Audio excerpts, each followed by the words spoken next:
Hey there. Welcome to the first official episode of What in the Mystical Hell podcast. I'm your host, Nikki Jobin. If you've listened to our trailer episode, then you've gotten a brief overview of who I am and what this podcast is about. If you haven't, don't worry.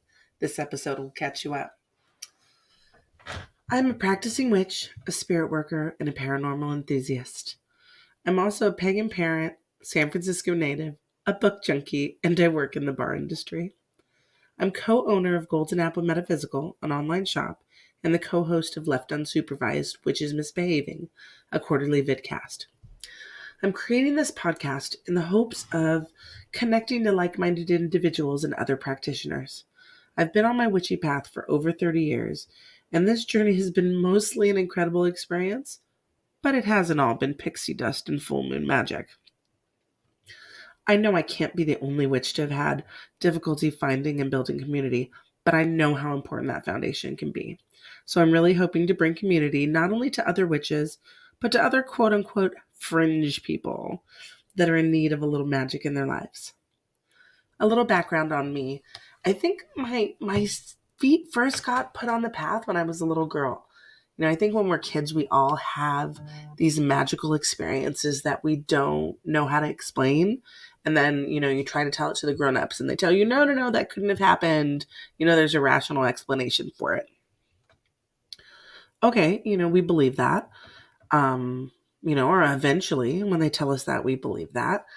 But I remember so many fantastical things that as an adult, I kind of feel like, or I felt like, hey, that couldn't happen. That couldn't happen. But as a child, I absolutely believed that they did. And now, after a little bit more life experience on this path, I believe that I was right as a kid, that they really do happen. I didn't actually start studying, though, until I was a teenager. Maybe I was about 13. I started reading books, started dabbling in spells. We all do. What's the first thing that teenagers do? Oh, let's go for the love spell. I did different spells. Sometimes they worked, sometimes they didn't. I had some interesting experiences, and I definitely learned what not to do the hard way. Right? We learn not to do those things after they blow up in our faces and we get kicked in the ass. I think I've identified as a witch the whole time, but I didn't necessarily advertise it. If somebody asked me, I was fine with sharing about it. I'd talk about it all day long. I just didn't wear my pentagram out in the open. As I went along my path, the internet became more of a thing and doing outdoor rituals became more of a thing. But outside of the occasional people online or the rare public ritual I would go to, I didn't really have a sense of community. So I learned how to be a solitary practitioner from authors like Scott Cunningham, Raymond Buckland, and Mora. I found that I didn't resonate with those traditional styles of ritual, though. I can make a really elaborate ritual and I can execute it to perfection, but it's not the same feeling that I get when I'm walking along the beach or I'm walking through the forest. When I'm doing those things as a solitary practitioner, I feel the energy, I feel the connection. But in rituals, not so much. I have deities and I've had deities that I've honored, but I never felt like I had to debase myself in front of them, or I had to genuflect, or I had to be some kind of sycophant. I felt like, I could just talk to them one-on-one and be really comfortable with them. When we worked together, it was always for common goals and mutual benefit. Through my experiences, I've come to believe that yes, there are darker and there are lighter paths, but they're not necessarily in opposition.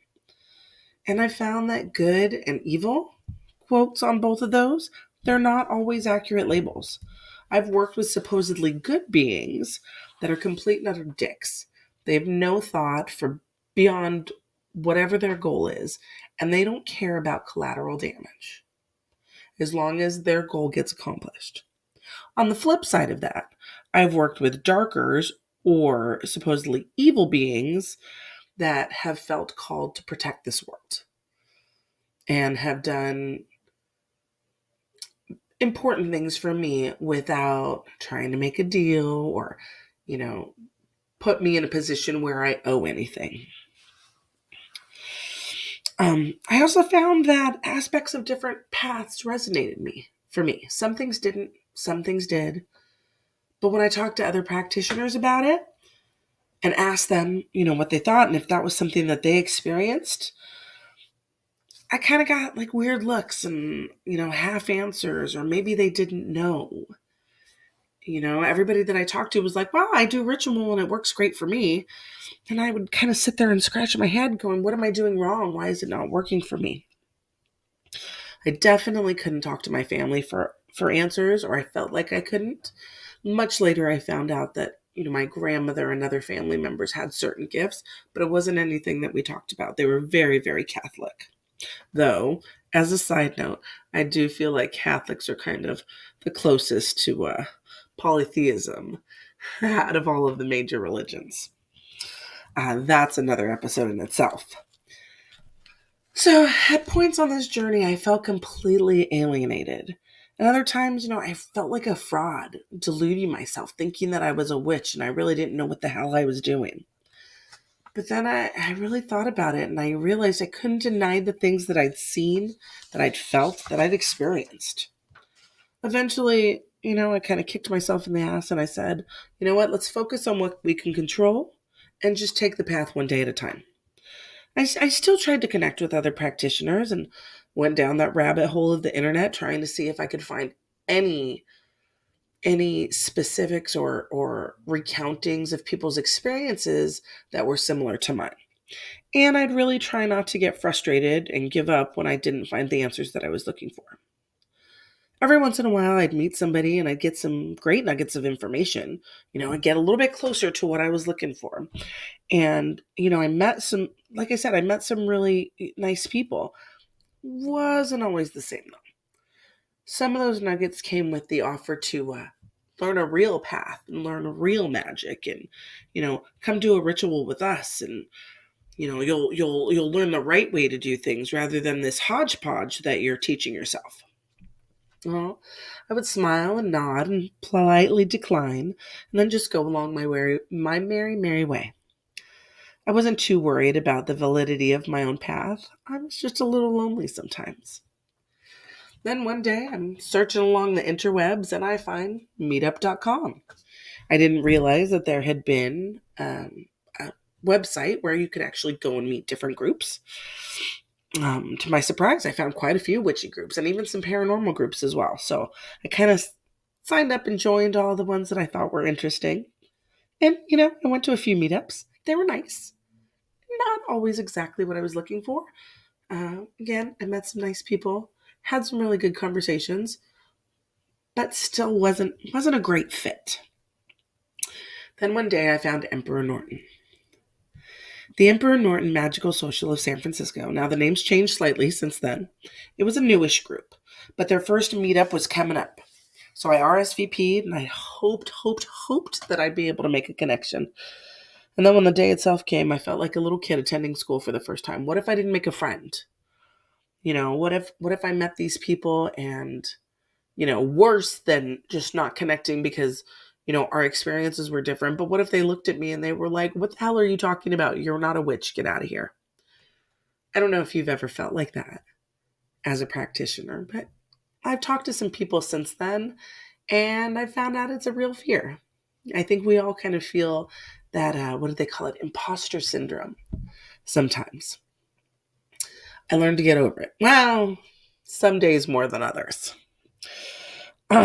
So the day itself arrives and I go down there and it's in the Richmond district of San Francisco at this little cafe called the Promenade Cafe. It's a cafe bookshop.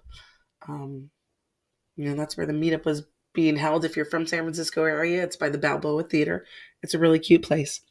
So I go in and I look around and I'm seeing groups and I'm like, oh, maybe that's a group. God, they don't really look kind of witchy. Okay, are we all incognito? I was in all black and had a pentagram, but I wasn't really, really elaborately witchy. So I kind of looked and, and I noticed none of these people were looking around to see if new people are coming. They're kind of interested in their groups. So I kept going, but I saw a lot of people that were just studying. So I'm thinking, did I get the wrong day? Do I have the wrong place? But then I came along a little partition and I saw a table that had a setup with a little cauldron and a little sign that had the name of the group. I'd found it. There was a woman sitting there making some notes, and she looked very approachable. And I came toward the table. She looked up at me and smiled. And I said, "Hi, I'm Nikki. I'm here for the meetup." She replied, "Hi, I'm Diana Rachel." In that moment, I had no idea. No idea of the shit I was signing myself up for. Now, Diana, if you're listening, I love the hell out of you, but my life has been topsy-turvy, stomach dropping to the floor, roller coaster.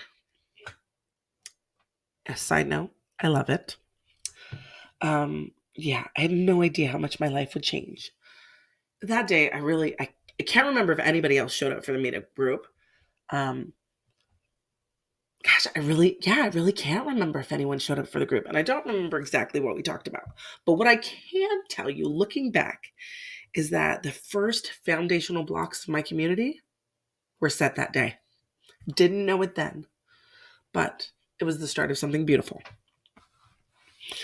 Since then, in the past years, I have learned quite a bit about magic, about myself, about things that I didn't know existed, and things that I only thought ever existed in books that I thought were figments of someone's imagination.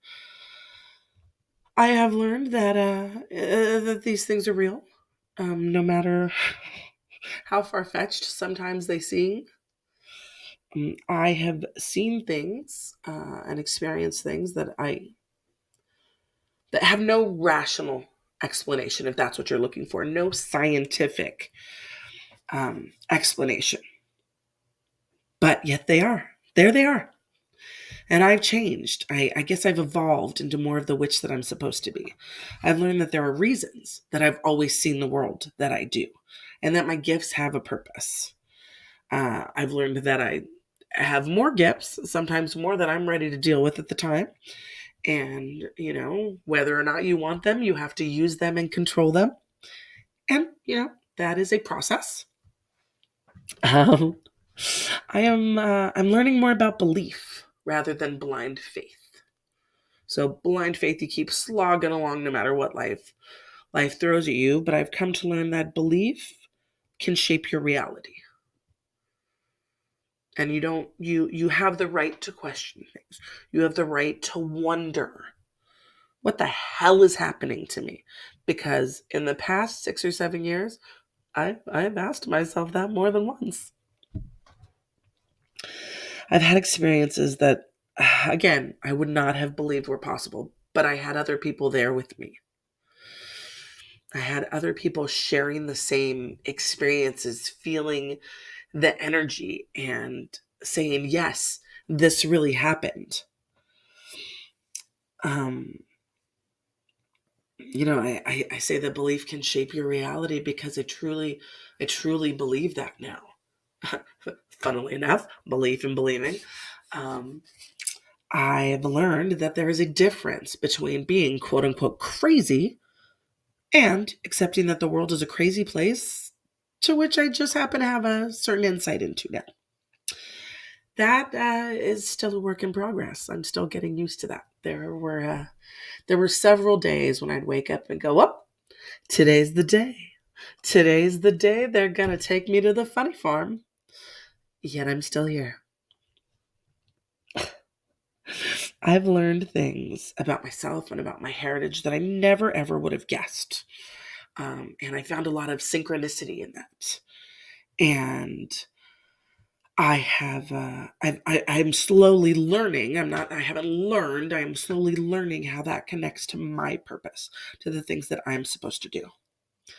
And I've learned that the terms possible and impossible are just as imprecise as the terms good and evil.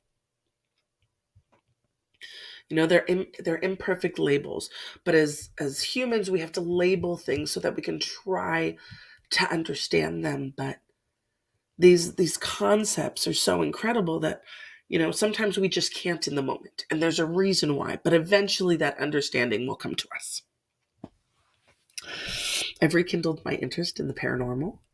I believe that what we call paranormal is kind of the place where the mystical and the scientific, they meet there and they dance.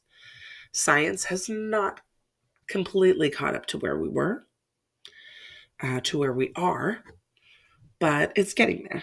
There are things 50 years ago that we couldn't have believed possible, 100 years ago that we couldn't believe possible. Once upon a time, they thought that when you got sick, you were being possessed by evil spirits. Now we know it's just bacteria. As science slowly comes around and we learn how to prove the existence of things, with the knowledge comes understanding. I've learned that cryptozoology of all things, is a real thing. I'm so excited to explore that world. We've actually, through our work with the website and teaching workshops, we have connected with this wonderful cryptozoologist who I'm so excited to talk to her more and learn about things that I've always heard about and I've always believed in, but not necessarily known if I was right in my belief and my thinking, or if it was another thing where science just hasn't caught up with us. I've also learned how much I don't know. I mean, as I became an adult in the quote unquote normal world, right? When you're 20, you think you know everything. When you hit 30 and 40, you realize that you don't know jack shit. And it's funny learning that. It's even funnier learning that when it's the metaphysical world. But I have also learned that the possibilities for learning are endless. My weird shit-o-meter is, it's been kind of through the roof for a couple years, but I do kind of love this batshit crazy life that I have. We have, we've had group experiences where, some of these situations I'll get into in other episodes, but we've had group experiences where, we're not drinking, we're not doing drugs. That doesn't happen in our circle, but we have had the same shared energetic experiences. I have, I've worked with crystals, worked with herbs.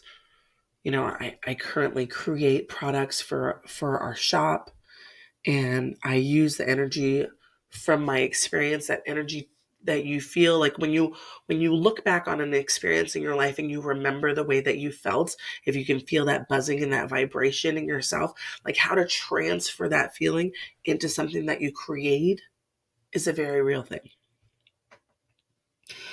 I'm learning how to use my gifts. It's again, some things I feel like are old hands, some things are here and they're like, hey, howdy, how you doing? We're going to work together today. My name is so-and-so, and I hope that we can get along because we're going to be sharing this desk together for a long time. And some days you're like, hey, great to meet you. Other days you're like, I think I need to sit across the room for a little while. I'm going to go take a break. And other times you're like, can I please remove myself from this project? But you don't get to do that. The universe says, no, this is what you're going to learn today. Oh, you're not sure if you want to learn it? Well, we're going to kick you in the balls and give you a crash course when you least expect it.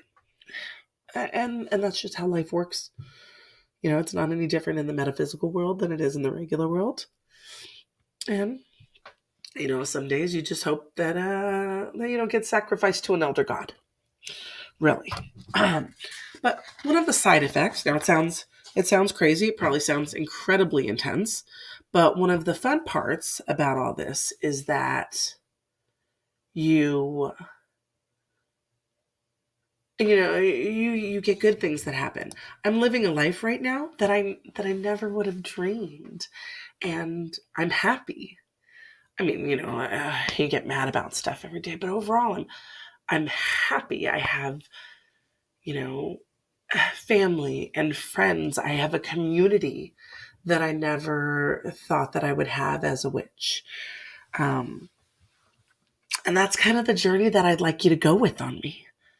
Come along and listen to these episodes and hear about our experiences and the things that we're working on next and the things that I find incredibly annoying in the world, or the things that excite me. And, maybe coming along this journey with me, you're going to find a new path of your own, or maybe the knowledge that your current path really is perfect for you. I don't know what's going to happen, but I know that a couple things are going to happen along the way. I know that we're going to have some laughs. I know that we're going to get some realizations, and sometimes there might be tears, but the journey is going to be incredible. So I would like you to join me on that journey. In the next few episodes, I'm going to be discussing what it's like being a non-traditional witch in today's society. We're going to talk about some pagan parenting. I have children, and sometimes, not all of my children want or have necessarily or have manifested magical gifts. But for my child that definitely has and wants to work with them, that's been its own little hell, its own little roller coaster ride. We have learned things that, there's a learning curve there too. It's, please don't summon things into the bathroom. I would love that. Regular families, you play certain games and it's all fine. Magical families, you play certain games and something tries to come and live with you. And we don't like that. However, on this journey that my child and I are on together, we are learning things like how to set energetic boundaries. I know how to do that for myself, but now I'm actually showing a young mind how to do that. And it is teaching me to think in ways that I didn't necessarily think before. And it's a beautiful thing. I'm really enjoying that. What are we going to talk about? We're going to talk about, out of the circle, not out of the box, but out of the circle, lifestyles and relationships. My life and my relationships are not Norman Rockwell, and I'm okay with that. And then some general witchcraft topics, different paths, different traditions, different, how you go, when you go through the continental United States, the way that people think about magic shifts. And that's really cool too. In February of this year, I'm hoping to go to Convocation in Detroit, which is really big with root work and conjure. And I'm so excited because that is a realm that I haven't really gotten to explore before. So I'm really looking forward to that. But then after that, after we hit some witchy stuff, I'm going to go bounce back and forth between the things. But I also want to touch on the paranormal, ghost hunting. Like, who wants to go ghost hunting? I think that would be so much fun. So much fun. Let's figure out what's the deal with cryptids. Like, I'm not saying I want to go out and look for the Jersey Devil. But, I think it would be cool to see a unicorn. What about you? Or just really just things that, let's follow the legends. Let's look at the experiences and learn about the lore and see where it takes us. After that, I don't know where we're going to go. I might have a new interest tomorrow that I'm like, this will make a great episode. I'm looking forward to eventually having different guests on, because I like to learn. And one of the things about the Emperor Norton group is that, like, you come there to listen and to learn. So you're going to listen to someone's experience and take that in, see if it resonates with you. If it doesn't, whatever, just be respectful. And then you're going to teach as well. Teach people about your stuff, because you never know how your experiences can touch and shape other people. And I want to answer community comments and questions. So please, if you have comments, questions, topics you'd like to hear about, or personal experiences, I would love to hear those. Send me a message. You can email me at whatinthemysticalhell@gmail.com. I don't have any social media up yet, but as soon as I do, we'll add that into the description. But I'm going to wrap up now because I'm kind of running out of things to talk about. This is my first one. I'm hoping that it's going well. You can leave me a comment and let me know if you enjoyed this episode. If you did, please let me know so I don't think I'm crazy here. I mean, it's just another day ending in Y, but whatever. Until next time, Thank you so much for listening, and stay magical. Don't let people tell you that you're crazy. Don't let people tell you that the things that you're seeing aren't real. Well, I mean, sometimes they're not real. Sometimes, but sometimes they are. And if you're not sure, send us a message and we can help you figure it out, right? Until next time, loves. Happy New Year.